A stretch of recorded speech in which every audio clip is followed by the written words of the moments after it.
There is this horrific sense of inadequacy that most people experience, where they feel like whatever they do is never enough. That no matter how hard they try, how hard they work, they have to keep going. They have to prove something. And it's almost like this insatiable hunger inside them that is the driving force behind most of the action that they take. And what you might not realize is that this source of motivation is actually highly draining and will put you into a mode of autopilot, having to cope, and just overall a sense of unhappiness in your life.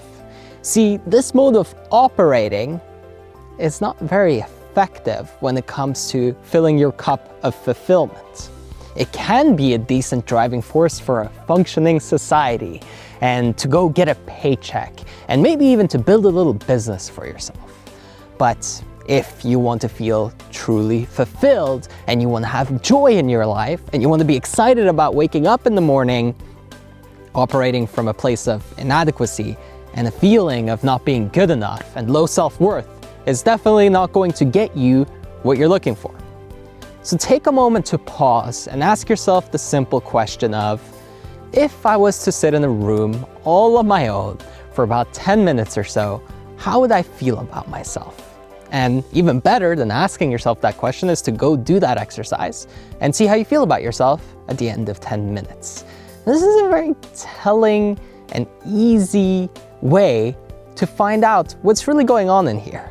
You see, for most of us, there's so much noise that we're not even aware of it. And when you do an exercise like meditation, it can bring some sense of awareness that will then make you think that meditation is actually making you think more because you now put awareness on it. See, if you spend some time in silence, you might realize how loud it really is in here. And the key to more joy, to more fulfillment, to being happier is not to try harder or to go out there and achieve and crush it and show everybody how wrong they were about you and little Timmy shouldn't have picked on you in 3rd grade. It's nothing like that. It's much more so just becoming at peace, silencing that voice, letting go, relaxing, getting present. You know, I don't need to prove something to you here. I'm making this video because it's fun to me. I enjoy it. It's coming out of my heart. The way that that comes across, the way that that is interpreted by you is completely different than if I give you a little bit of try hard Raphael. All right, I'm going to show you guys how to, now you're going to get over all your insecurities and I'm going to motivate you and I'm going to show you how to live your life. You're going to be successful, right? That gives you a little bit of a different feeling. Can you feel the different flavors there? You don't want to be in that second one. It is draining. It will make you feel like there's nothing that can fully complete you. You'll be looking for that relationship, and once you get it, you'll sabotage it. Or it won't be the right one. And all of a sudden you need to divorce or break up. You need someone new. Right? You'll start that business. Oh, but it's not the right business. I need a new business. This business is boring. I want to start a different company now. Or I want to sell this business. I'm not saying you can't do those things. You can leave a relationship. You can switch to a different business model. You can go work for somebody else. Whatever you want to do with your life, by all means. But when it's inspired by that insatiable hunger, that inadequacy, where you're trying to feed your sense of self-worth, it's a never-ending pit, and you're just digging yourself a deeper hole. Let me put it to you this way. If you were stuck in a deep hole in the ground, and you have a shovel, the last thing you want to do, if you want to get out of there, is to start digging down. That is a massive mistake, because all you're going to do is get yourself deeper down into the hole. Yet that's what most of us do. Don't feel good enough? Let's acquire more material possessions, and now I'm going to be happy, right? That pursuit is what got you there in the first place.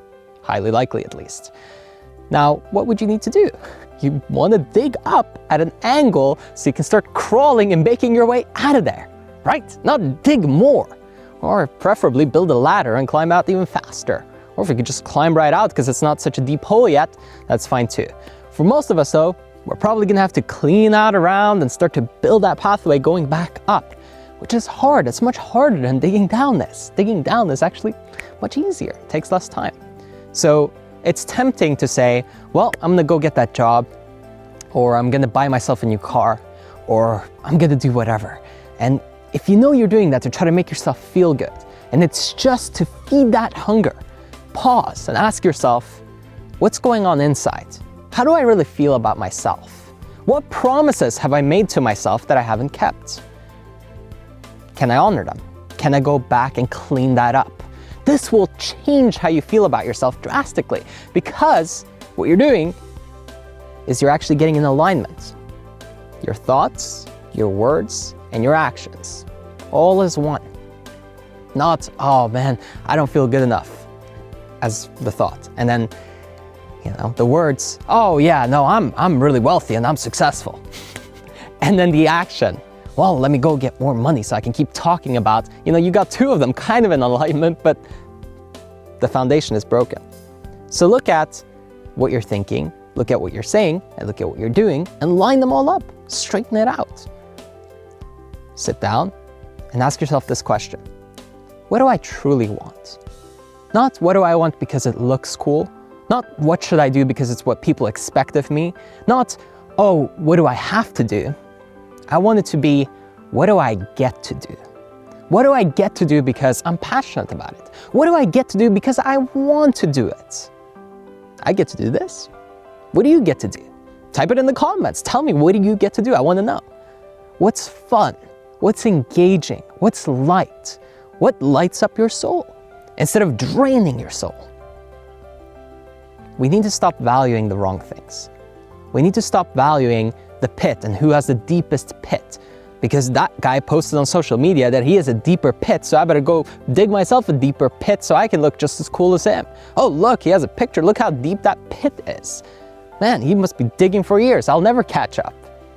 There's always someone wealthier, there's always someone out there that's gonna be more successful than you, and trying to constantly chase after that is gonna continuously drain you. But if you sit down and you reflect and you ask yourself what truly matters to you, maybe it's family, maybe it's your significant other that you wanna really take care of and build a great relationship with. Maybe for you, it is a business that impacts the world and it changes lives. Maybe it's very profitable too at the same time. That's great. I'm not saying don't get wealthy. I have, and it feels great. Of course, it's an important part of life. You need resources if you want to make significant change in order to be able to help with charity. So of course it matters to me. Don't get me wrong. But it's not priority number one. First, I fill my own cup, and I do that by taking time and giving myself a chance to laugh and have fun. Not just laughing at some TV show, but actually just laughing at life and enjoying life. Self-amusing, creating the fun myself, not waiting for an external source of the fun. I gotta bring what I want to get. And so do you. So if you want more lack, more inadequacy, more feelings of low self-esteem, then bring your compensation. Bring your A game for compensation, showing how great you are. Now, on the other hand, if you want enjoyment and fulfillment, practice letting go of those things.